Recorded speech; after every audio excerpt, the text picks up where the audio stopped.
Hello, everyone, and welcome back to our Exposed podcast. And this is part 2 of our review of Haute Couture week that just happened in Paris. And so the first episode was about the good shows, the ones that we really, really liked from this Haute Couture week. And this one is going to be a bit more disappointing for us because we're going to be analyzing the bad shows and the interesting shows, as we like to call them here. So, did these bad shows surprise you guys? In this Haute Couture week, Mara, I guess I could start with you because we very much share in this opinion. I think at this point, I'm not even furious anymore. It's just, I'm trying to see how far it goes. And actually, it's for funny me, at it was point. That's what it was funny. It was hilarious. Like the Chanel show. Oh, honey. It was a laugh. How about you, Ines? For me, that's the thing. This is more ready to wear than Haute Couture. That's the only thing. For sure. The looks itself, interesting. They have their own aspects. I'm sure they appeal to an audience. I'm sure that it's still design. It's still pretty. Everything can be design. I know, but I just think that this is not Haute Couture. What we imagine. It's not really an art piece that you're gonna wear. I mean, that's the first thing for sure. Exactly. I think it's more that. I think what we are really wanting to look for is more of this divide between ready to wear and Haute Couture, and we haven't seen it with Chanel, Dior, or for sure. More of the traditional brands that used to really be revolutionary. We've in the previous podcast, we've kind of hinted at our dismay at what's currently happening at Chanel and Dior. I don't know if we talked about Dior, but we're going to start with Chanel, I think, to analyze. And if I can begin just a little bit. So, Please. My main issue, let's say, currently with the brand is that after Karl Lagerfeld died, I was very interested in who's going to take over the fashion house. And Virginie Viard was a person who was under him, working directly with him for years, like a decade, I think, at least, before he died. And yes, of course, as a new designer, you're supposed to put your touch on the show, but I feel like what's going wrong with Virginie Viard, aside from the fact that she's focusing too much on the background, and I'm going to tell you guys in just a little bit what the inspiration behind this background of the runway was. I think she's just so overwhelmed by what the history of Chanel is supposed to be that she lacks so much in creativity to the point that she follows what she thinks she should do, which is never good, instead of doing something that could be great. Because people have the tendency nowadays to say, oh, Chanel has never been that interesting. Please go take a look at what Karl Lagerfeld was doing. Yeah. Not only Haute Couture, ready to wear in the 90s, but especially Haute Couture, since we're talking about it here, because there is no comparison between these. There's this word in Romanian, I don't even know, mesquin, I don't even know how to, it's just bland, it's tasteless in the sense of not bad looking necessarily, which some of them are, but just, there's just nothing special, nothing to catch your eye, not even in the bad or the right way. It's just this weird mix of I don't know. I think this also compares kind of to the Schiaparelli show, where it was, of course, not Miss Schiaparelli anymore who was designing the things, but therefore he was an artist. It was you know what, let's step out of the comfort zone and do something completely different. Ça passe ou ça casse. And, it did great. Yeah. And so I think in that sense, here it's kind of she's trying to adapt to what Chanel used to be, everything that goes with Chanel. She didn't want to disrespect in any way what the brand itself should be. Mm-hmm. But in that sense, she was not really herself. And I think it's more that because as she's taking over such a big responsibility of Chanel, which is, one of the leading, it's in the leading market. So I do think it's just, she's too subtle about it. And but that's also, where we go back to. Yeah, but also I don't even know, because at first I was like, oh, this isn't Virginie Viard, this isn't her style. But after so many seasons and so many collections, I'm starting to think this is her. Because she, once again, when I was reading about her in the beginning, she had these little things that I know she wanted to implement from the beginning, like very short shorts, which she's done for every collection since she's been at the helm. And just, I don't know, it's just very sad, funny but sad. You know about what you said and the skirts getting shorter and shorter. I feel like this is what she did to Chanel. She abbreviated Chanel. It's literally that's very well put. And for me, it's just I feel like the dust is settling each season, and it's just sad to see it. I'm not saying Chanel is buried or anything. It's not. Of course, it has a heavy legacy, but I feel like it's kind of getting there, and I really hope that something will change, because it's a must, because I don't know how this is gonna look like in 5 years, in 10 years time. We were talking right before we started recording the podcast, we were talking about this Chanel show, and so I was telling the girls the inspiration behind the runway itself was the fact that Virginie Viard got inspired by these figurines that were found on Gabrielle Chanel's desk of certain animals, and that she decided to make them really big and make them in wooden constructions, and the models came out of those wooden constructions. And as much as I don't like the constructions in themselves in the runway, that's another story.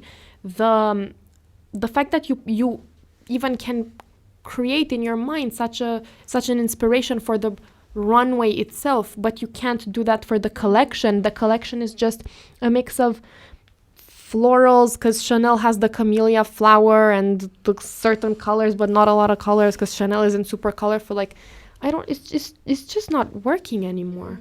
Because I honestly, like, now that you said it with like the figurines that are in the back, you could have such amazing potential with those. Yeah. Play around with those. I think it's an extremely great artistic choice to have those on the stage, but then just on the runway. Sorry, but the way you implement them, the way you could play with them, the way you can have references in those in your clothes, has so much potential. And I just also think that with Chanel, it's one of those old brands. You gotta modernize it in order for it to stay what it is. And Karl Lagerfeld had done, because what the people were saying when Karl Lagerfeld died and Virginie Viard took over, they were saying that, she's gonna go more in the way of Gabrielle Chanel rather than Karl Lagerfeld, which is fine. It's perfectly fine. There have been two visions, but for me, it's just such a pity that, because what what Chanel did in her times was she modernized the look, right? Then from what it was before her. What Lagerfeld did was he modernized the Chanel look then from what it was during Gabrielle Chanel's stay. What Virginie Viard is doing is turning this brand that you could do so much with it. And like, this is supposed to be haute couture. There is no craftsmanship here, none at all. I don't see any constructions, anything. You know, for me, another thing that's I wouldn't say surprising, but for me outrageous, is that when I search for articles and I try to read about Chanel and see what Vogue has to say or what any other magazine, their vision is so completely different from mine. Like, everyone is so in love theoretically with what's happening to Chanel. Just because it's Chanel. I know, but like I saw this thing on Vogue and it really struck me. Like, someone actually said, and I'm gonna quote, still, it's not in Viard's nature as a creative director to push a concept over clothes. Instead, here's a collection of haute couture that felt youthfully relatable. How can you call relatable? Such a disaster youthfully? Yeah. That's a nice way of saying bad. Youthfully relatable. What does that mean? No, but I think what she's saying is it's modernizing it to the extent that it is kind of going way more in the direction of ready to wear. I mean, I'm sorry, but the first look, I could wear that to my but it's like spring gala. But not it's even. like everything. Why here? No, why not in the, like, you know? Exactly. But not It's even, there's no business. difference between them. And for me, it's like for instance, there's this tradition in haute couture shows to end haute couture shows with bridal dresses, right? Bridal gowns. And if you look at the dresses that Karl Lagerfeld was doing, like bringing brides on horses and just the craftsmanship that was there. And here it's this short little white dress with a bow tie for whatever reason. I don't know, with a veil that falls so awkwardly on the model's head and those moon boots. It's so disappointing. So disappointing. I mean, it makes reference to what Gabrielle Chanel kind of reiterated. I mean, with the, Yes, yeah. being the one that invents the dress and like cutting it shorter. And I think also what you said before, that was very much all about this new stylistic reference of going back to what it used to be. And I guess we can see that, but it's just not a bridal dress. It's just... I wouldn't wear this to my wedding. No, nowhere. I wouldn't wear this anywhere. For me, youthfully relatable just meant... It just showed that it's not powerful, and Chanel should be a synonym of power. And also, but I'm sorry, but what is youthfully relatable? Because if you look at what the youth is wearing today, it's not this. What is relatable about this? It's nothing. And I don't understand. And I'm really not advocating here for Virginie Viard to lose her job. I'm really not. But I'm just wondering, like, why are they keeping her there if it's not me? I don't know. Or why are people thinking this is good? Either way, something's wrong. Should I add that the bride came out of the elephant? No, that's what I said, that the models came out of the animals. It's No, it could. Honestly, as a creative director, it could be an amazing idea. But if they come out... The animals, you mean? Or the... You know, out of the animals. Not gonna lie, out of this wooden figures, I think it could be an incredible idea. But for me, it's like if they weren't built in wood, if they looked like... I don't know what the animals were made of, but I don't know, maybe metal, something from precious things, I don't know.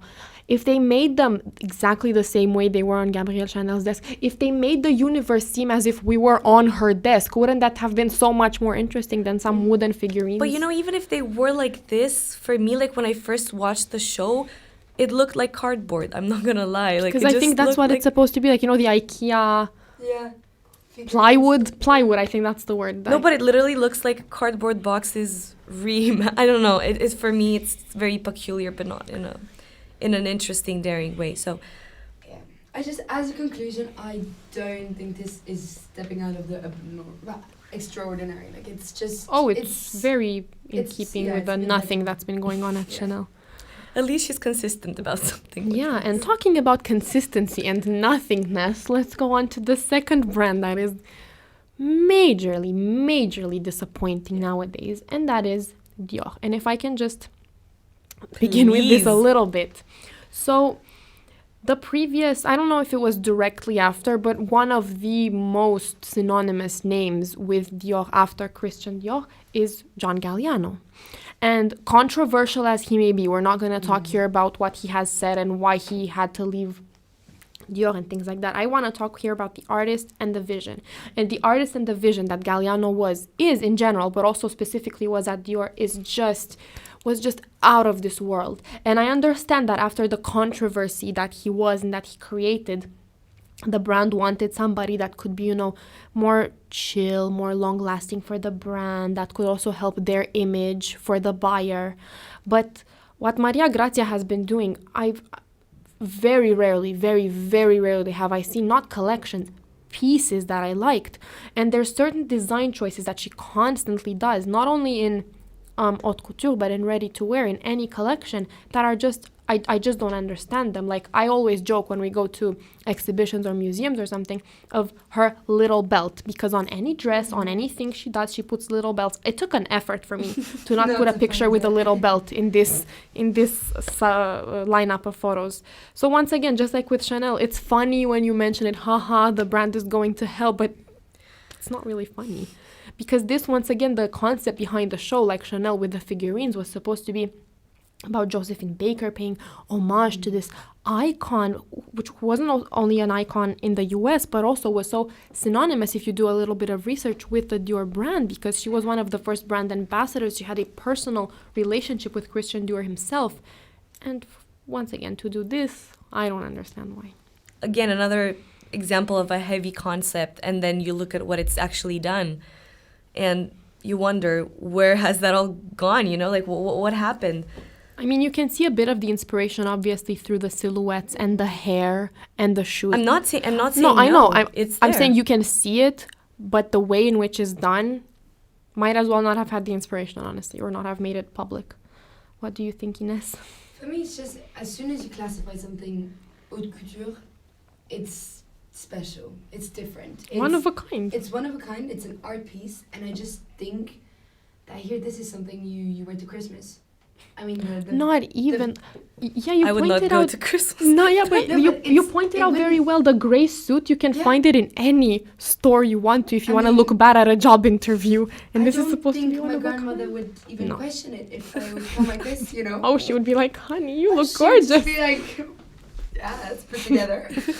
But yeah, no, that's just that. I mean, with Dior, in the past, some of their, I mean, I always make reference to the spring-summer collection of 2022, but I think that was the ready-to-wear, and just the stage setting was insane. It was in a church, and with the dark contrast with the windows that were all out of glass, I thought that was beautiful, and yet then the collection was kind of, it was so simplistic. But all of the time that happens, like there was, I don't remember the year, so I can't really quote, but there was a collection, maybe it was during COVID, because I think there was a whole video production of it. And it was with dancers and these people that would stop in the clothes and they would almost do this live painting. And so somehow with these two brands, Chanel and Dior, there's always a concept of the background, but it's never really going all the way through the concept in the clothes, and I don't understand why. I think the one that you're making reference to Was it Chanel? I think it was Chanel. Oh, maybe it was Chanel. It was Chanel. And they're so interchangeable, which they shouldn't even be. And I think it was like inspired by Pina Bausch, and I adore that artist. So I looked very much into it, and I saw it, and I was just like, how come the clothes are so simplistic? They don't translate They were any just of that. beige, they were grey, and they were just the dancers that wore them were insane, and everything, like the attention was fully on the dancers, whereas today in the model world, the model is not the one that should have the attention. I mean, more and more like Kylie Jenner and like having personalities wear your clothes, of course, kind of like changes this view, but and yet, you know, like the clothes are that's supposed to be like the closest ones that need to be pointed out. And so I was just a bit disappointed in the sense of like, how come your clothes are so undermined and overshadowed by everything that goes around? But and even so, like, we're talking about amazing backgrounds. She used the same background, the same shape of runway for her ready to wear in September. Like, please, I am begging the gods of fashion, change something. I think this is the appropriate time to come up with a quote that please Maria Grazia herself said. Oh no. Can I take a break, a bathroom break? You can close your ears. It's fine. Yeah. Pretend you don't listen to this. So she was talking about her project at Dior, and her project was to renovate and render the classical canon of the house to be lighter and easier to wear, and especially now to answer to the growing requests from couture customers for day wear. So for me, the word translation bullshit. I don't know what I'm doing here. I'm sorry to say. I'm sorry. It's just you just made it sound so much like ASMR. No. It should not be. The message is in opposition with ASMR. But what do you guys think about the renovate thing that she said? A, she's not renovating anything, and B, why?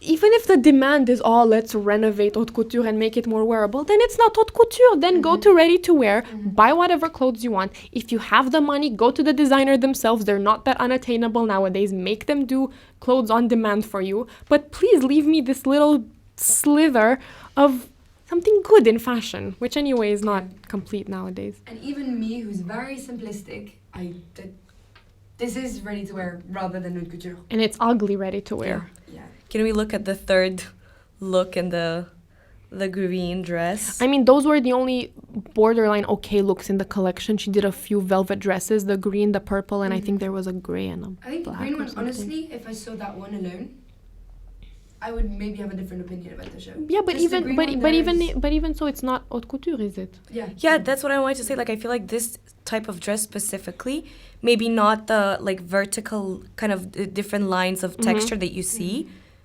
You kind of see it everywhere. Yeah. So this being haute couture, one of a kind, you can never get your hands on this except if you're Kylie Jenner kind of thing. It just doesn't work with me. Because I feel like honestly, that's the difference between the shows that we discussed in the first episode and these two that we're discussing now. In the first episode, maybe they seem exaggerated to some people, but you can't say, I can go to Zara and somehow recreate this look. If you take all three of these Dior looks, Chanel a bit more difficult because they have the specific patterns and everything, but the Dior looks with this renovated simplicity of Maria Grazia's, you can recreate them pretty easily, and I'm sorry, that's not what it's supposed to be. And I wanted to ask you girls, how do you feel about the sandals? The velvet They're so embroidered. They're so ugly. Because it was like a recurrent thing that kept on happening at the show, and it's I think it's supposed to be a take on a 20s shoe style, but in a modern way. But they're so ugly. But also here, not to defend Maria Grazia, but this is also a silhouette. I don't know if in velvet, but the same, literally almost the same shoe Prada just did. Yeah. They're so ugly. So, I just don't love it when you see the toes coming out. So. The peep toe, what's happening there? Should we slowly progress to the next one? So these two shows that we're going to talk about now, the next one is not haute couture. Yeah. But it was during Haute Couture Week, and we had to talk about it because it was the return of a really big fashion house that kind of disappointed us, sadly. But so these are the interesting shows, not necessarily the bad shows. But so we're starting with this non-Haute Couture show, but that was presented during Haute Couture Week, and that is Mugler. Does anybody want to start? Yes, for sure. So this new collection, we were all waiting for it because the house kind of didn't really have any any shows and was more focusing on the online, the videos. And this new show was signed by Casey Cadwallader that joined the Mugler house in 2017. And there's some things that we can look at in a, for example, the fact that he unveiled his first male silhouettes on this show, and we kind of get to see Mugler for men as well, which is interesting. But when we talk about the designs in themselves, I didn't know what to think for a long time, but I wouldn't say that it lives up to what I was expecting, especially from such a hiatus that happened with Mugler. And, you know, the theme, the edginess of it, I can respect. And even the fact that, you know, it happened in a former slaughterhouse and all those creepy little details. But the clothes in themselves, I have to remind myself that they're not haute couture, which thank God they're not. But yeah. For me, it's just because when we were looking at it, because I think we were together when the videos came out, and we saw, and I mean, they're everywhere, so I guess you saw them too. There were these behind the scenes of models on the platform, and they had to perform for a camera with these really big expansive movements. And so when I first saw that, I wasn't focusing so much on the clothes. And I was like, wow, this show, this concept, thank you, God, we have something that we have been expecting. And then when you take a closer look, obviously you can see certain things that are part of the DNA of what Mugler is supposed to be. For instance, this first look with this reinterpreted corset that was worn by a lot of models. I think the most recent model that wore it was Irina Shayk in 2000. In the 2010s, I don't remember exactly when. But anyway, you can look it up, and it's a very synonymous corset of the brand. And so to do this, you know, minimalist take on it, I don't really know how I feel about it, but I'm just saying it's, you know, you can kind of see the DNA of the brand and in very few pieces. But in general, it wasn't that cohesive. It lacked color, which Mugler had so much color, and I don't get why do it without color. I think they're trying to kind of get into the current direction of youth that we see now with social media and kind of this trendy look. And I think that, you know, from some perspective, it kind of stole our eye, the fact that, you know, you had those dollies that followed them, and what Mara said about the way it was constructed, and also that it had the 90s supermodels, some people, exactly, Shalom again, which thank God she walks again. And her look is gorgeous. Yeah. It's not Mugler, but it's gorgeous. But the clothes in themselves, as Mara said, I was pretty disappointed. So yeah. For me, just my expectations were really high, especially with all the videos and everything. I was like, wow, this is gonna be a piece of art. Is this setting? Because I do tend to focus a lot like on the setting. I mean, it's important, of course. And it's beautiful if you have an incredible setting and the clothes are more simple and schlicht. I don't know how you say that, but if it's more like simplified, I do think it has something to it. But here I just didn't really grasp that. I think it was just because my expectations were too high as opposed to what it was. But it's important the fact that our expectations were high, because what Mugler has done from the beginning, if you go into the DNA of the designer and what he always stood for, the fact that the clothes were so theatrical, but not in the like, I mean, no, in a very exaggerated way, but in a right way. Like he wanted to, he did collections on insects, he did collections on certain animals, and all was done sustainably years ago, like decades ago, which is a very revolutionary thing. The colors that were used, the way the models were walking down the runways, his concepts, the fact that architecture was so important to him and how architectural all the clothes were. And so it's very important that you somehow keep this DNA of the brand. Yes, simplify a little bit to make it more, like, to make it speak to people who would want to buy it, but this kind of washed away. It just washed the brand away in a sense. Just has the name, but that's it. Yeah, I feel like it, again, it's kind of trying to make it fit into the mold of what would attract a certain edgy part of the fashion, even like influencers, and the way that it was, the whole concept, I think it kind of spoke to that kind of part of the customers. And even they launched a new bag, which I think you might have seen, the spiral curve one, which again, I haven't seen something as bland for a long time. And again, something very that you would see on TikTok, someone making a haul with the bag. I think so it's the that's same. pretty sad. Yeah, it's the same thing I think that we were saying with Chanel, obviously in a different way, but I think it's this thing of the designer being overwhelmed by what the house was before them, and them doing something that they think they should do instead of just being themselves. Yeah, and stepping out of. Yeah. It's just, I think we're getting a bit too much in the comfort zone. So Yeah, but at least I gotta give it to him for the diversity. For sure. So many different silhouettes. Once again, the concept was there. Yeah. For most of the show, except the clothes. Like and at least. bear in mind, it was ready to wear. Once again, it's not haute couture. We can't be as critical. No, I mean, we can when we're talking about the history of the brand, but keep in mind that it's not haute couture. And it was well thought out. Like, sorry, I just wanted like compared to what we saw in haute couture. Like, it was for sure. It was okay. And so now to go on to our last interesting show, and this is really interesting because it is. I don't think so. We're talking about Viktor and Rolf, and I think people have seen online the images of these haute couture-like dresses, just these ball gowns that were worn upside down on their head, side to side, like just in a way that you would never truly wear a dress. And so why I'm saying that this show, I don't think it was made for people to judge it as good or bad, is because the designers in themselves, what they wanted to do, because at first when Mara and I were talking about it, we were like, wow, the dresses are really ugly aside from the concept. And then we found out that what they wanted to do was mock or make an irony out of what people think haute couture dresses should look like, that they should be these puffy ball gown dresses that look perfect, whatever. And what do you guys think about this irony? I mean, even the name of the show, which was Late Stage Capitalism Waltz, I think it speaks volume about what Viktor and Rolf are trying to do. And for me, here it comes the question, I would say, because again, when me and Mara saw it first, we were thinking, what is this? Why are these Ellie sub dresses upside down? Like we were confused. But then I don't even know if it's such a conceptual show, should we appreciate it for the concept, or should we not appreciate it because the clothes in themselves are not what they should be, I feel like this is the thin line between what a concept should mean and how much weight it should have. So I think I'm going to open the question to you guys because I'm still undecided. I think it's interesting. It's an interesting right choice. It's a choice to wear the dresses upside down, horizontally, vertically, just unconventionally.